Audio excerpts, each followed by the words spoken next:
Sophia, this health scare has finally forced us to be honest with you. You've never been part of the real family core, no matter how much Brandon tried to pretend. The Waterfront estate and the business shares were never intended for someone like you to claim. Your husband has been lying for years to keep the peace about where the true loyalties and assets really stand. It's time you accepted that the loyalty you thought we all shared was nothing but an illusion we've maintained for appearances. Hi, my name is Sophia Reynolds. I'm 29 years old. I sat there in the quiet hospital room at the medical center overlooking the marshlands of Hilton Head Island, the words from my mother-in-law still echoing in my mind, like a slow tide pulling everything under. It had been a routine check after weeks of mounting stress headaches and a sudden episode of chest tightness that sent me to the emergency room the night before. Nothing life-threatening, Dr. Elena Vargas had assured me with her calm professionalism, just the body's way of waving a red flag when the mind has been carrying too much for too long. My husband Brandon had promised he would meet me there after wrapping up a meeting at his real estate development office downtown, but hours had slipped by with only a few vague texts. Instead, my mother-in-law Eleanor had arrived first, her perfectly composed face tight, with something I couldn't quite name, until she started speaking. In the days leading up to that moment, I had begun noticing small cracks in the story Brandon had always told me about our future here on the island. We had moved to this private waterfront enclave 3 years earlier, drawn by the promise of stability and the family business ties his side had built over decades. The estate itself was a sprawling low-country home, with wide porches facing the intracoastal waterway, the kind of place that felt like it belonged in a magazine spread. Brandon had always described it as our foundation, the asset that would secure our life together, especially after my own family background left me without much in the way of inheritance. I had believed him. I had trusted the quiet way he spoke about shared ownership and long-term plans whenever we walked the dock at dusk. But lately, the late nights at the office, the evasive answers about paperwork, and the way Eleanor would steer conversations away from any mention of the property deeds had started to feel heavier than simple busyness. That hospital confrontation marked the first time the illusion truly cracked open for me. I remember folding my hands in my lap, keeping my breathing steady, the way I had learned to do in high-stakes compliance meetings at the financial firm where I worked as a senior compliance specialist. My job involved reviewing development projects and flagging irregularities in asset reporting, the kind of role that had sharpened my eye for patterns others missed. Yet here, in my own life, I had missed so much. Eleanor didn't raise her voice or make a scene for the nurses walking past the door. She simply leaned closer, her tone measured but laced with that familiar undercurrent of finality. It wasn't new anger, it felt like something long rehearsed. I didn't argue back right then. I just listened, letting the weight of her words settle while the monitor beside me continued its soft, rhythmic beeps. Later that evening, after Brandon finally arrived, looking harried and apologetic, I replayed the conversation in my mind during the quiet drive home along the palm-lined roads.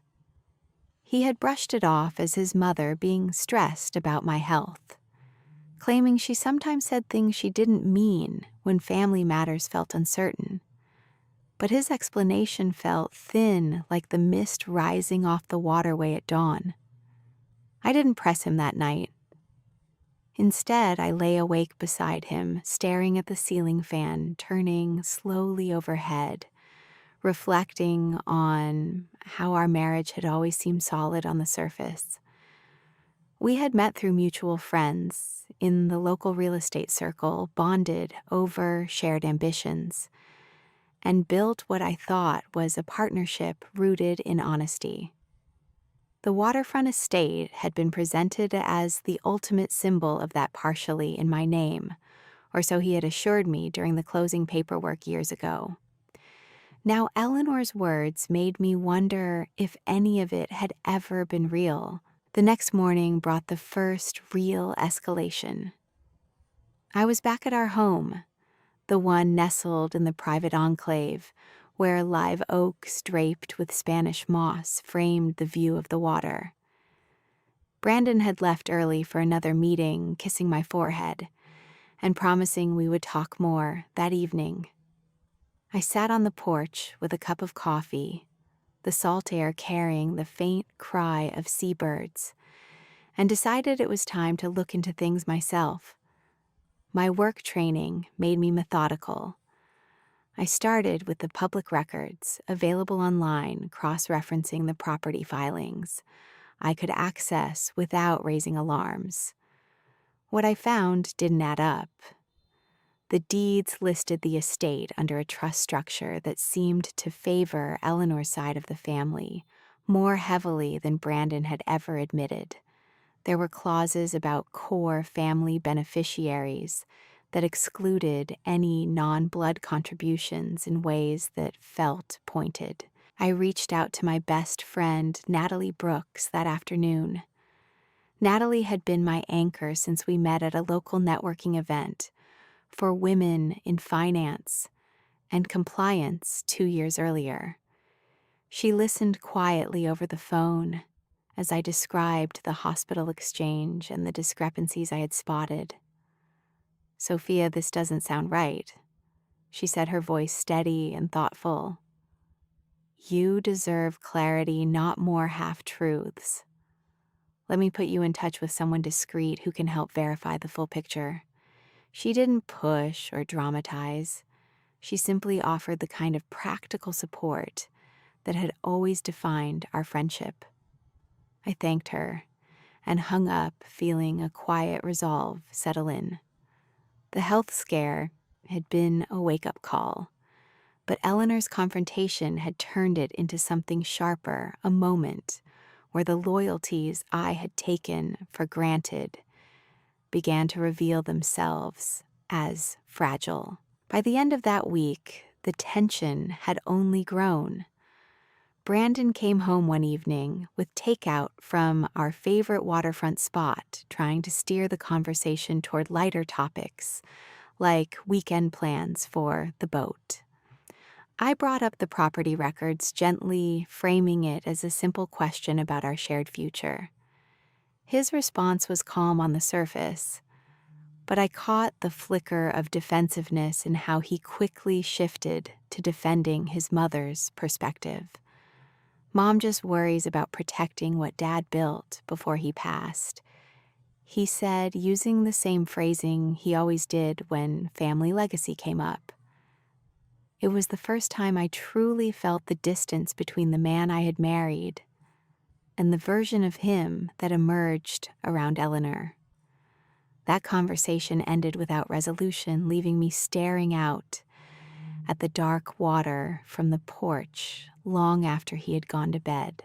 What happened next shifted everything. Natalie followed through on her promise and connected me with Marcus Hale, a private investigator she had used for a sensitive client matter at her own firm. Marcus was professional and low-key, the kind of person who spoke in measured sentences and delivered facts without embellishment. He agreed to run a discreet review of the estate and business filings connected to Brandon's development company. I didn't tell Brandon about it right away. I needed the space to process whatever truth might surface. In the meantime, Dr. Elena Vargas had scheduled a follow-up appointment to monitor my recovery from the scare, and during that visit she asked pointed but kind questions about the stressors in my life. I shared just enough to acknowledge the family strain without diving into details. Her advice lingered with me. Sometimes the body signals what the heart already knows. A few days later, while I was reviewing compliance reports at my office overlooking the marina, my phone buzzed with a message from Natalie. It was short and direct. Marcus has something. He'll send the preliminary report this evening. Read it carefully. My stomach tightened, but I kept my expression neutral as I finished the workday. That evening alone on the porch again, with the waterway reflecting the last light of sunset, the email arrived. The attachment was a detailed summary of asset transfers and ownership structures that painted a very different picture than the one Brandon had painted for years. The Waterfront estate wasn't jointly protected in the way I had believed. Portions had been quietly redirected through entities tied more closely to Eleanor and Brandon had been involved in decisions that prioritized family preservation over our partnership. It wasn't outright theft, but it was a systematic sidelining that made my role feel conditional at best. I closed the laptop and sat with the report for a long time, the calm evening breeze carrying the scent of marsh grass. The loyalty I had counted on felt like mist burning off under the morning sun, present one moment, gone the next. This wasn't the dramatic blow-up I might have expected in another life. It was quieter, more insidious, the kind of revelation that reshaped how I saw every conversation we had ever had about the future. Brandon arrived home shortly after, unaware of what I now knew, and suggested we take a walk down to the dock. I agreed, wanting to observe rather than accuse just yet. As we strolled along the wooden planks, the water lapping gently below, he brought up Eleanor again, framing her earlier words as protective concern. I listened, my responses measured, but inside I felt the first clear pull toward drawing a line I had never considered before. The report from Marcus was only the beginning. Over the following days, more pieces emerged through careful follow-ups, revealing how the business side of the development projects had also been structured in ways that limited my input or claims. A regulatory review was quietly underway at the county level. For several of the projects, Brandon's firm had handled nothing public yet, but enough to suggest that discrepancies in asset reporting could surface soon. I kept my own counsel at work, focusing on my compliance duties while the personal questions mounted. Natalie checked in regularly, offering steady encouragement without pressure, reminding me that clarity was its own form of strength. One afternoon, as I sat in the sunroom with the report open on the table, the phone rang. It was Victor Lang, a business associate of Brandon's, who had always struck me as straightforward.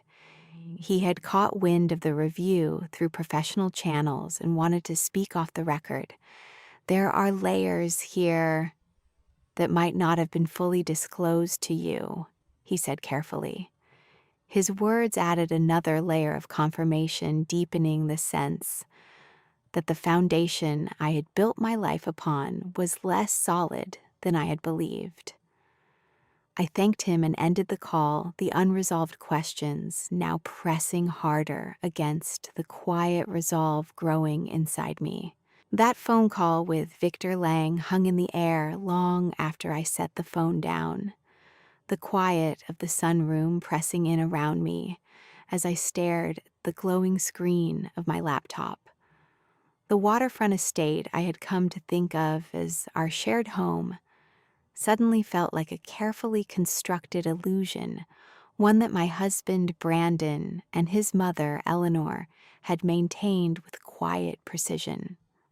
I reread the sections of Marcus Hale's private investigator report that laid out the asset restructurings in plain language deeds quietly amended over the past 2 years. Portions of the property and the development company shares shifted into trusts that prioritized Eleanor's side of the family. It wasn't dramatic theft. It was something subtler, a slow redirection of what Brandon had always assured me was equally ours. My compliance work had taught me to spot patterns like this in client filings, yet I had missed them in my own life because I had wanted to believe the story we told ourselves about partnership and loyalty. I called Natalie Brooks, later that same evening, my best friend's voice, steady and grounding as always, when I walked her through the highlights of the report. She didn't interrupt with outrage or push me toward immediate confrontation. She simply listened, then offered the kind of practical reflection that had always helped me see the next step clearly. "Sophia, this isn't about one mistake," she said softly. "It's about a pattern you're only now seeing because the health scare forced you to slow down. And look, you deserve the full picture before you decide anything." Her words settled something in me, not resolving the ache, but giving it shape. The next morning, she followed through on her promise and forwarded an encrypted file from Marcus. With additional details, he had uncovered bank records showing how certain development proceeds had been routed in ways that limited my legal standing.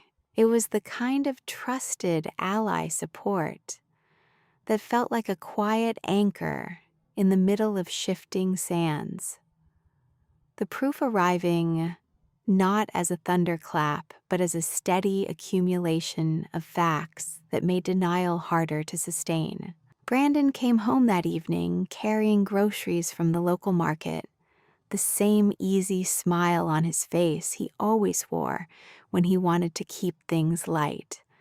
We sat on the porch with glasses of iced tea as the sun dipped low over the marsh, and I brought up the report without accusation, framing it as a simple need for honesty between us.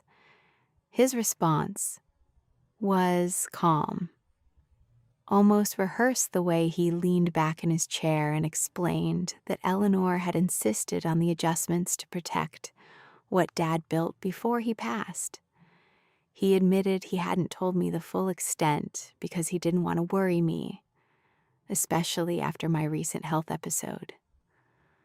"Mom just worries about the family core staying intact." He added, his tone gentle but firm, the same phrasing Eleanor had used in the hospital. It wasn't shouted or cruel. It was delivered with that reflective patience that made the exclusion feel almost reasonable, as if questioning it would be the real disruption. I felt the familiar tightness return to my chest, not dramatic panic, but a quiet, steady pressure that reminded me why Dr. Vargas had scheduled the follow-up appointment for the next day. The follow-up with Dr. Elena Vargas the following afternoon was straightforward, her office overlooking the same waterway that framed our home. She reviewed my charts, noted the improvement in my vitals, but paused when I mentioned the ongoing family stress in measured terms. "Your body is responding well to rest," she said, "but sustained emotional strain can keep the signals active longer than we'd like. Whatever clarity you're seeking, give yourself space to find it without rushing the outcome." Her words echoed in my mind as I drove back along the palm-lined roads, the low country light filtering through the live oaks in soft patterns. I wasn't spiraling. I was simply beginning to see the loyalties I had taken for granted as more conditional than I had ever admitted to myself. Eleanor arrived unannounced 2 days later, pulling her car into the driveway with the same composed grace she always carried. She found me in the sunroom reviewing compliance notes from work, and after a brief exchange about my health, she sat across from me, her hands folded neatly in her lap. "Sophia, the health scare has shown us all how fragile things can be." She began, her voice calm and reflective, almost kind on the surface. "Brandon has been carrying a lot to keep the peace, but the estate and the business were never meant to be divided in ways that dilute the core family legacy. You've always been part of our life, of course, but some lines exist for a reason." The words weren't hurled like weapons. They landed with quiet precision, each one reinforcing the illusion of loyalty she and Brandon had maintained for appearances. I listened without interrupting, my own responses measured, but inside I felt the slow shift from hurt to a clearer resolve. This wasn't new resentment surfacing suddenly, it was the same pattern I had overlooked for years now, illuminated by the PI report and the quiet support from Natalie and Marcus. That evening, Brandon and I talked again after dinner, the conversation flowing in the same calm tones we had always used to navigate difficult topics. He acknowledged more of the asset adjustments this time, explaining them as necessary safeguards Eleanor had requested after his father's passing. "It wasn't about keeping you out," he said, reaching for my hand across the table. "It was about honoring the way things were structured to protect everyone long term." The psychological weight of his defense sat heavy between us, not explosive, but persistent, the kind of steady erosion that made me question how many other assurances had been shaped the same way. I didn't argue or demand immediate change. I simply nodded and said I needed time to think through what the full picture meant for us. He accepted that the way he always did when things grew uncomfortable, and the night ended with the unresolved tension lingering like the evening mist over the water. Natalie checked in the next afternoon with another update from Marcus, this one, including a flagged item from county records that suggested a routine business compliance review was quietly underway for several of the development projects tied to Brandon's firm. It wasn't an audit yet, but the timing felt connected. The discrepancies in asset reporting beginning to draw external attention in ways none of us had anticipated. "This could change things faster than we expect," she said, her voice steady as ever. "You're not alone in sorting through it." Her support, like the earlier file she had forwarded, felt like the mid-story proof I hadn't known I needed a trusted ally, quietly confirming that the lies about assets ran deeper than even the initial report had shown. I thanked her, ending the call with a quiet sense of gratitude that someone outside the family circle could see the situation clearly. The following week brought another layer when Victor Lang reached out again, this time with a careful heads up that the compliance review had escalated to include questions about ownership structures on the waterfront properties. He didn't speculate or take sides, but his tone carried the same measured caution I recognized from my own professional world. I spent the days in between reflecting on the health scare that had started all of this, the way it had peeled back the layers without fanfare.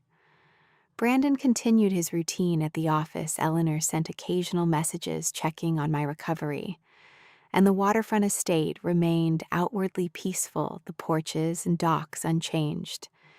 Yet inside, I felt the slow gathering of clarity, the kind that doesn't arrive in a single dramatic moment, but builds through small, steady revelations. One quiet afternoon, while Brandon was out, I sat with the full set of documents spread across the sunroom table and realized the pattern wasn't accidental. The loyalty I had believed was mutual had been an illusion maintained for the sake of appearances. And the health scare had simply been the moment the mask slipped enough for me to see it. I hadn't confronted anyone yet in a final way, but the pieces were aligning toward a decision I could no longer postpone. Then late that same evening, a new email arrived from Marcus Hale with the subject line marked simply, "Additional findings. Urgent review recommended." I opened it expecting more of the same careful documentation, but the attached summary contained something that shifted the ground beneath me once again. It referenced correspondence that suggested a hidden letter existed from Brandon's late father, one that might address the original intentions for the estate in ways that contradicted the current structures. Marcus noted it was still being verified, but the preliminary details pointed to a document that could change everything about the asset lies we had uncovered. I closed the laptop slowly, the unresolved tension settling deeper as the implications began to unfold in my mind. The waterfront lights reflected off the dark water outside, and for the first time I allowed myself to consider what choosing clarity might truly cost and what it might finally free me to claim. The email from Marcus had arrived at just the right moment, pulling me out of the quiet reflection that had filled the sunroom since I first sat down with the earlier reports. I opened the attachment slowly, the screen lighting up with pages of carefully compiled notes and scanned documents. There it was, the hidden letter from my husband's late father, a handwritten note dated just weeks before his passing. In clear, steady handwriting, he had outlined his true intentions for the waterfront estate and the development business shares. They were to remain jointly protected as a partnership asset for Brandon and me, with me explicitly named as an equal beneficiary, because he saw me as the steadying presence the family needed. He had even referenced specific instructions given to his lawyer at the time, documents meant to lock in those wishes. But my mother-in-law and my husband had chosen not to follow through. Instead, they had quietly restructured everything after his death, after his suppressing the letter and rewriting the narrative around core family protections that conveniently excluded the full partnership I had believed we shared.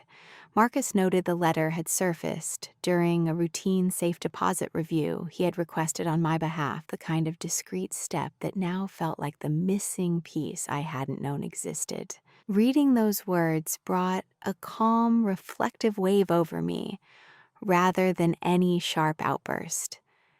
It wasn't the dramatic revelation I might have imagined in another chapter of my life.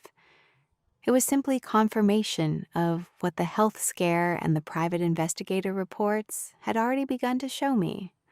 The loyalty I had counted on, the one I had built my marriage and our life here on Hilton Head around, had been pure illusion carefully maintained through years of quiet lies about the assets. My husband had known about the letter. My mother-in-law had kept it hidden.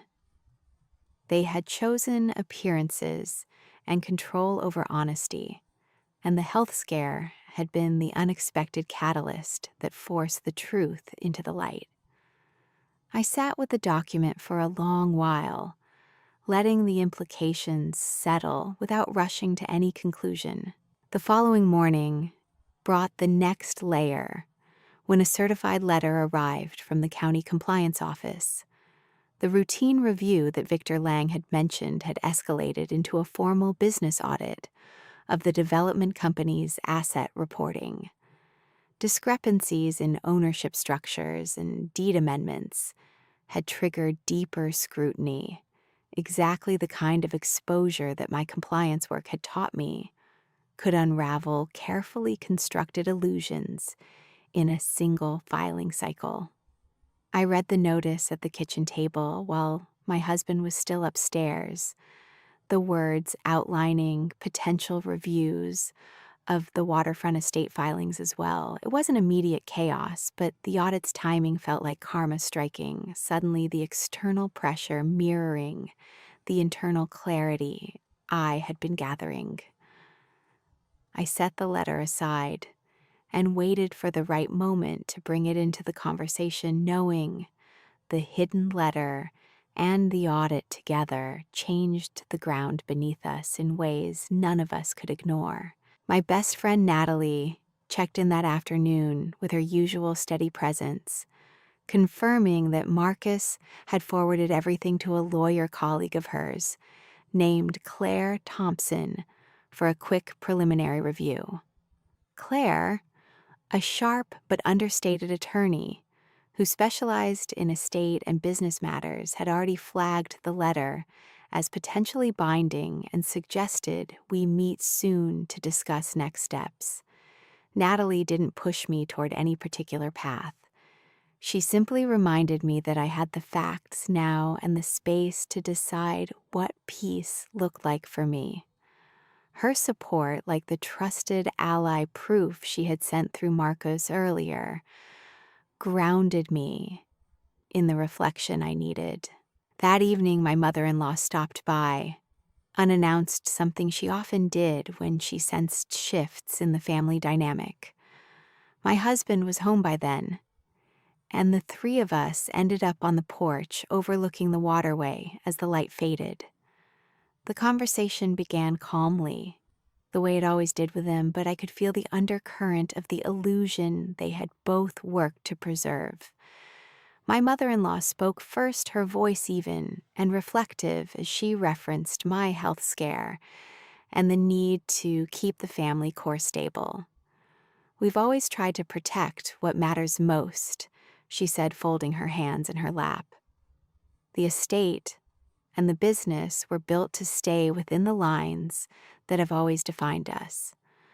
Brandon has done his best to balance everything, but some boundaries exist for a reason."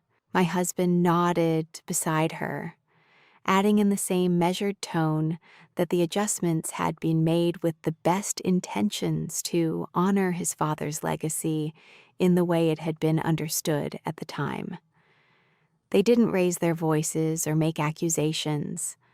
The words carried that familiar calm that made the betrayal feel almost reasonable, as if questioning it would be the true disruption to the peace we had all pretended to share. I listened without interrupting at first, the hidden letter and the audit notice resting in my mind like steady anchors. When I finally spoke, my own voice stayed calm and reflective, shaped by the weeks of processing that had led me here. "I've seen the letter your father wrote," I told them both, keeping my gaze steady. "The one that clearly named me as part of the partnership he intended. And the audit that's now looking into the asset changes. It's bringing everything into the open. I'm not here to fight over what was done. I'm here to say that I choose to step away from the illusion we've been living under. The loyalty I thought we shared wasn't real, and I won't keep pretending it was for the sake of appearances." My mother-in-law's expression remained composed, but I saw the subtle shift in her posture, the way she glanced toward my husband, as if expecting him to smooth things over the way he always had. He reached for my hand, his touch familiar yet distant now, and suggested we could work through it as a family, the same phrase he had used so many times before. But the words no longer carried the weight they once did. I gently withdrew my hand and continued, still calm, still reflective. "I've spent too long accepting half-truths because I wanted the partnership to be real. The health scare showed me how much that cost me. Boundaries aren't about anger, they're about peace. I'm choosing mine now without guilt, and I'm choosing myself in the process." The conversation didn't explode into accusations or tears. It simply wound down with quiet statements from them about how they hoped I would reconsider the unresolved tension lingering in the air like the evening mist over the marsh. My mother-in-law left shortly after her departure, carrying the weight of the distance that had finally been named. My husband stayed on the porch a while longer, but the space between us felt permanent in a way that didn't require dramatic declarations. I didn't ask him to leave that night, but I made it clear. The conversation about the estate and the business would now go through Claire Thompson and the formal channels the audit had opened. In the weeks that followed, the business audit moved forward with steady precision, confirming the discrepancies in the asset reporting and validating the intentions laid out in the hidden letter. Claire guided me through the process with the same calm professionalism that had defined every step of my own compliance work, ensuring my position was protected without unnecessary conflict. I didn't gain everything in a sweeping victory, but I secured my fair share of the Waterfront estate through the original wishes. The letter upheld enough to provide the stability I needed on my own terms. My husband and my mother-in-law distanced themselves gradually, the family ties fading into polite but distant exchanges that carried the unresolved tension of what had been lost. Looking back now, I see how the health scare, the trusted ally proof from Natalie and Marcus, and the hidden letter together wove a path toward the clarity I had been seeking all along. Betrayal through lied about assets had been the core wound, but choosing myself without guilt had become the healing. Boundaries brought a peace I hadn't known I needed, even if it left some threads of the old life unresolved. I still walk the dock at dusk sometimes, the waterway reflecting the same calm light, but now it feels like mine, in a way that no illusion could ever touch. Thank you for listening to my story. If you've ever faced a moment where the loyalty you believed in turned out to be an illusion and had to choose boundaries for your own peace, what would you choose in that situation?